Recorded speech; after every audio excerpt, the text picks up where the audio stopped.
In other words, Kant links Weltanschauung to the aesthetic judgment of the sublime in its suprasensible dimension, and thus makes it a concern of the transcendental subject. Weltanschauung then represents a particular human being, for the particular human being, the attempt to give an integral explanation of life. This attempt is always historically limited, as each and every human being is not simply in history, but is history. Therefore, it is impossible for the human being to assume a universal point of view, that is, one that pretends to go beyond the limits of history. Indeed, the human view is always partial. It is, in each case, the view from a certain point of view. Each Weltanschauung possesses only a part of truth, and thus cannot be said to be the whole truth. Well, I think Archbishop was talking about that when he was talking about the need and importance of dialogue. Apparently, such historical relativity not just annihilates claims that pretend to be universalistic, but even would annihilate those claims that claim to be relativistic, because there is a certain absolutism in affirming to be relativistic. The differences between Weltanschauung and the sciences, the positive sciences, lie in the extent of their objects, in their method, and in their direction. The positive sciences have as their objects certain ontological regions, in each case well defined. Each science analyzes its part, differentiates and separates, and then reunites in the best possible way available. The unity that results from the process constitutes the sum of the parts, that is, comes to be in the form of an intellectual unity. This means that the work of science remains endless, appears as an infinite path, something that starts from the inside and progressively moves towards the outside. On the other hand, the Weltanschauung has as object of knowledge the world, the Welt, that is, the immediately gathered totality, and so moves its gaze towards each and everything as a totality, in the German Ganzhaft, indeed as a form of being in itself completed. For Guardini, one of the fundamental errors, problems, present in the modern age was and remains the separation between faith and world. That is, the attempt to separate the life of faith and the life of the world, as if the world were possible of understanding if uprooted from faith. Guardini claims that the Christian believer, like Christ, must always know that she is not simply in the world, but rather constitutes the world, is part of the world, is world. The Christian path, therefore, must never be mistaken for some kind of a golden road, some easy or mediocre way of living in the world. The highest danger, indeed, appears to be what the thinker qualifies as the predominance of featureless mediocrity. No wonder, thus, that Romano Guardini comes to summarize his task of over 40 years as a professor of Christian Weltanschauung in Berlin, and then Tübingen, and then later Munich, in the following way. I quote, "I defined Christian Weltanschauung as the look at reality of the world, made possible by faith. And then the doctrine, the Lehre, of such Weltanschauung as the theoretical investigation of its presupposition presuppositions, and its content. In other words, the Weltanschauung is nothing but the reality of a world made possible by faith. And so-called Catholic Weltanschauung, or Christian Weltanschauungslehre, nothing but the scientific understanding of this gaze and of what it sees.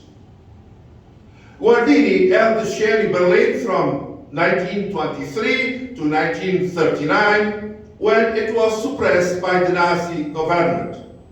After World War II, the chair was recreated with the change from Catholic to Christian, and he held it from 45 to 48 in Tübingen, and then from 48 to 62 in Munich. But the idea of Weltanschauung remained at the core of Guardini's teaching across crucial years in the history of Germany and contemporary Europe. It was his doctrine, his famous doctrine of the opposition, a famous book that next year we celebrate the first 100 years of publication, the doctrine of the opposition, that evolved so progressively into a pedagogy of what he calls the concrete living.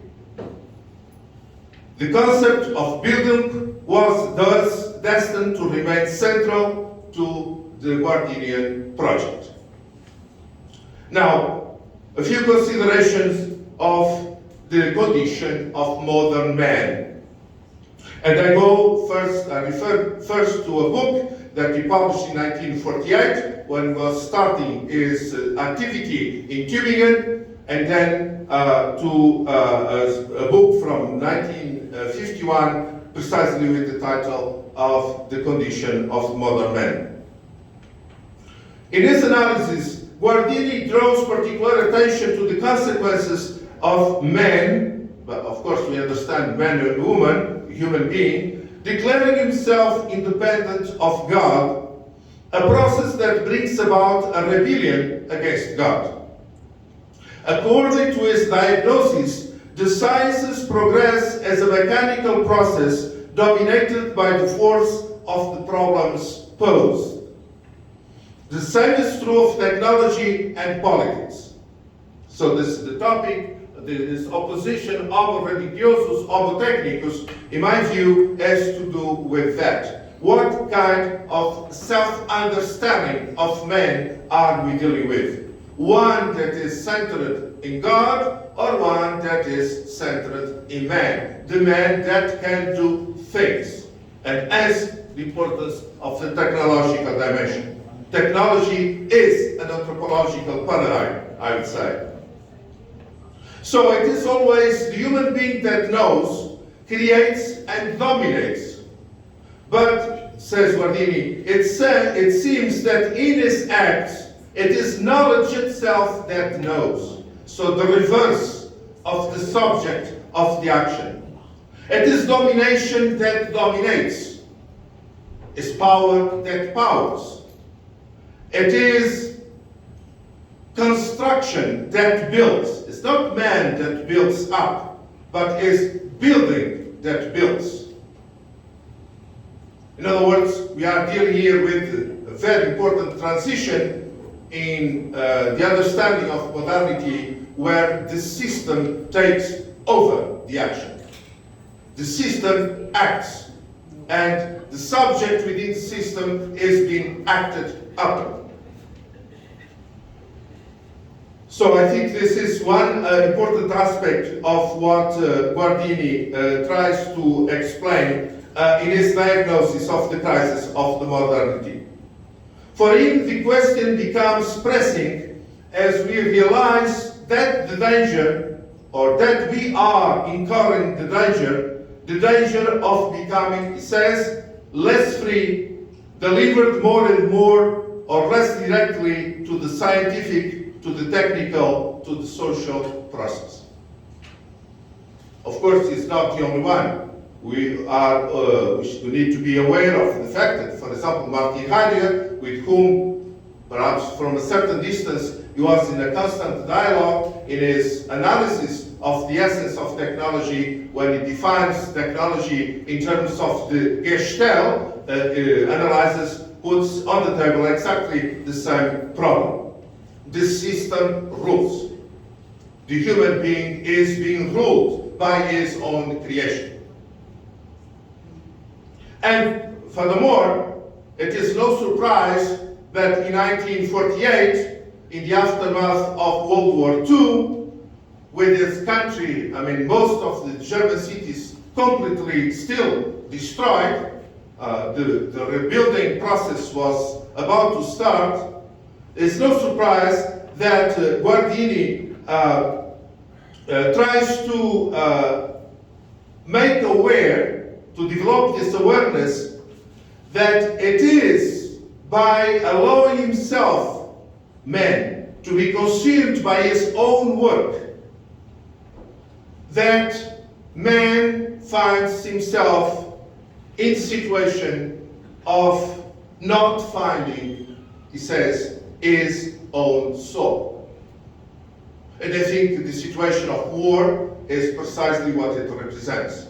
And now that we are once again in Europe, here in Europe, in a situation of war, perhaps the call for attention that Guardini presents to us is important to look at that. Whenever the human being man loses his soul, human beings, we are condemned to self-destruction. And this is all the more serious and relevant as we all know the significance of technological steps such as the development or the application to military uses of the atomic energy. What Guardini writes in 1948 about the consequences of war, of course, is written in the context of Hiroshima and Nagasaki.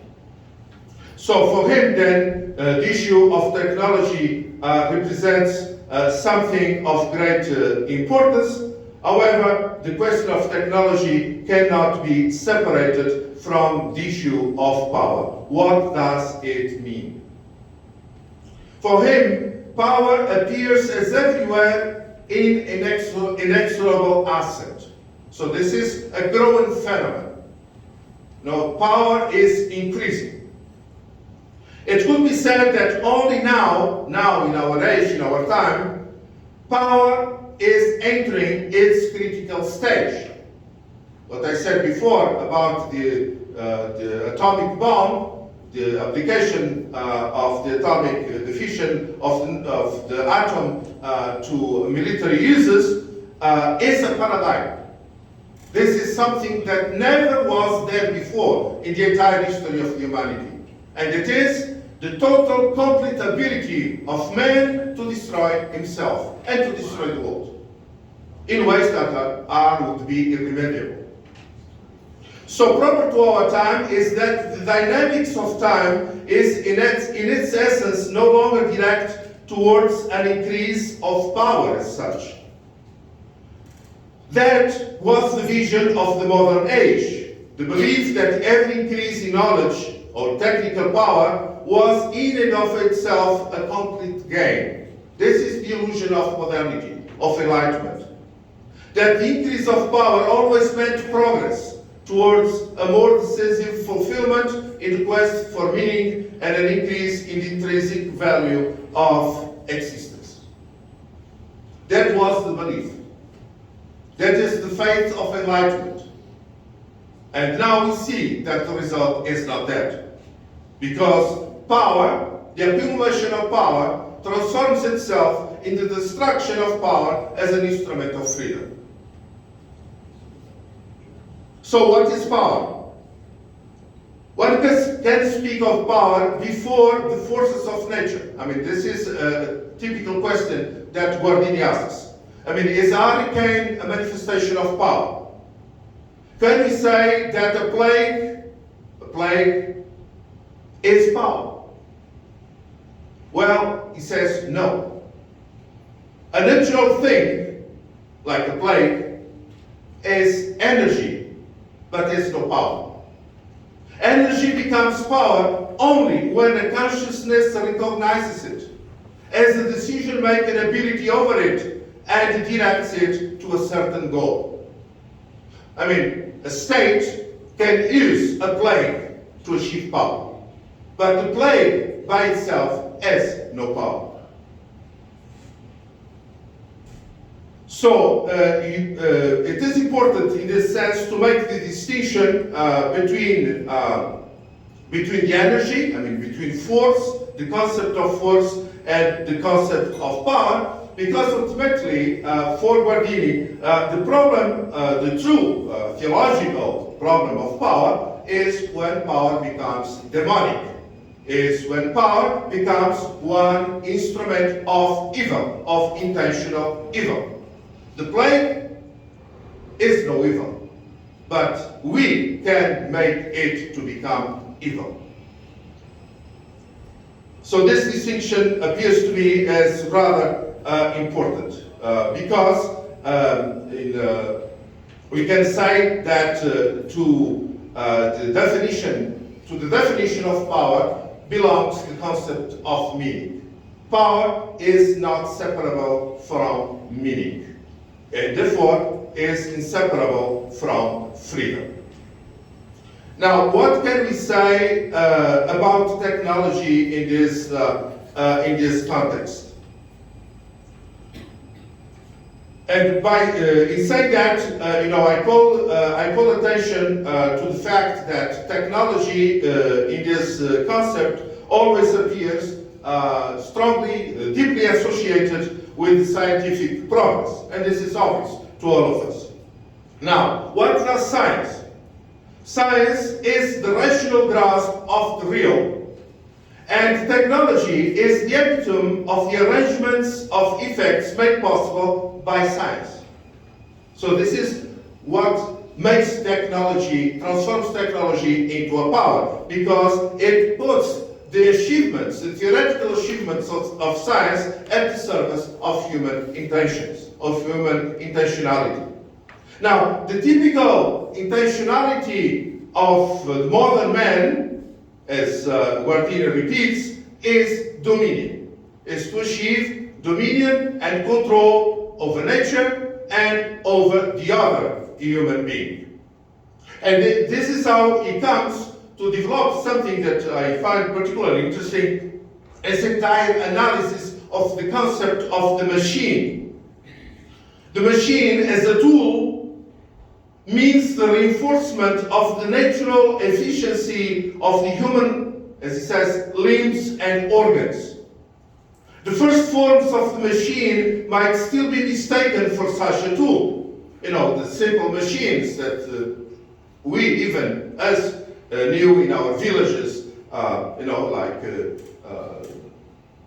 so many things that were part of life. Just compare, for example, the use of the plow by our brothers and sisters working 50 years ago in fields, and what it means to drive a tractor or a self-driving tractor in our fields. I was looking at the scenery here in Romania, and you see those things emerging. Now still there are men driving those tractors. But maybe in 10 years there will be no man driving those tractors. They will be controlled by a central somewhere, thousands, hundreds of kilometers away, and they put the machines, and the machines do the work. So the technological achievement for Guardini, for example, is inseparable from the creation of social structures such as the factory. I mean, the technological, the Homo technicus, basically is the Homo that lives as a part of a mechanized system, whereby to work is to be part of a machine.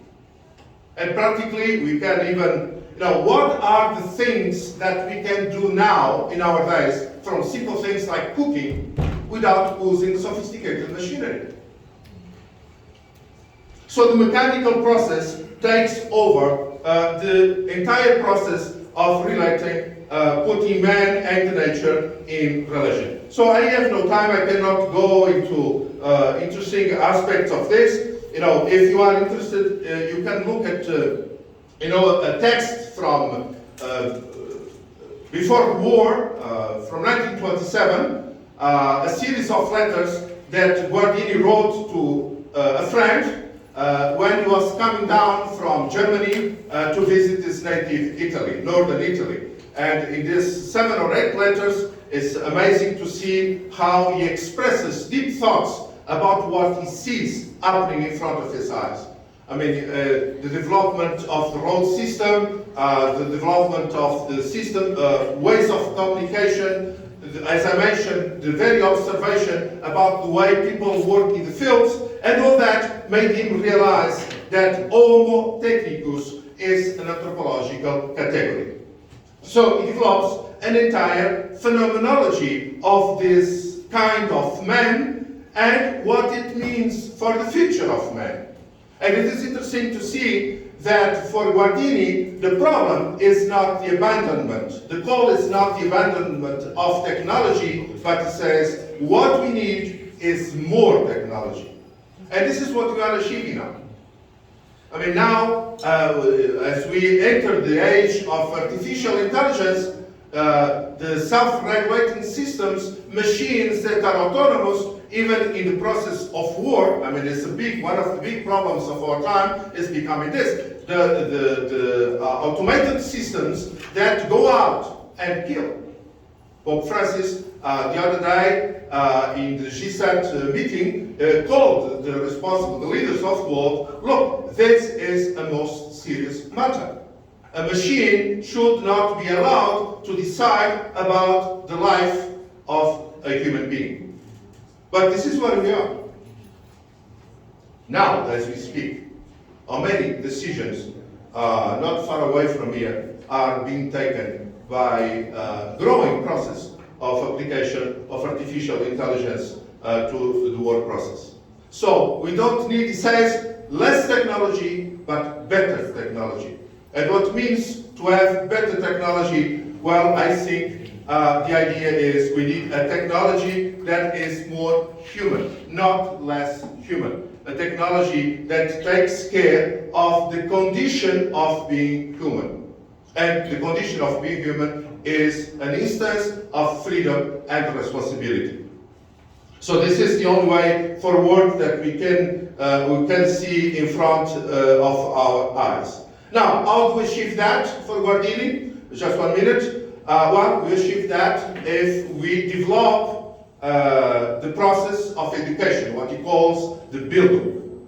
And to build human beings, the Bildung of human beings means the formation of men and women capable of taking responsibility for their own capabilities, for their own power. So, last word. We can say that while it is possible that people may talk together and act and spin out their destinies without a single mention of God, again, Guardini is a theologian. The problem for Guardini is not just sociological or philosophical. The problem is ultimately theological. In order to decide the question we face when we contemplate the world, I mean the issue of Weltanschauung, I mentioned at the beginning, a world of which we are a part, we must consider the deep truth of an insight that, according to which humanity cannot but, I quote Guardini, come to God from the depths of our being. So the issue is the passage, the tension between Homo religiosus and Homo technicus is not the abandonment of technology. It's not to live as if we are not in a technological age, but to rediscover from the inside the presence of God, the meaning of God, the effect of God in the ruling of our ordinary lives. I don't think it's enough. I think this is a good message to to finalize this talk. I had to, go over a few things, but maybe we have a few minutes to clarifications if you want to comment or ask any question in this matter. Thank you very much.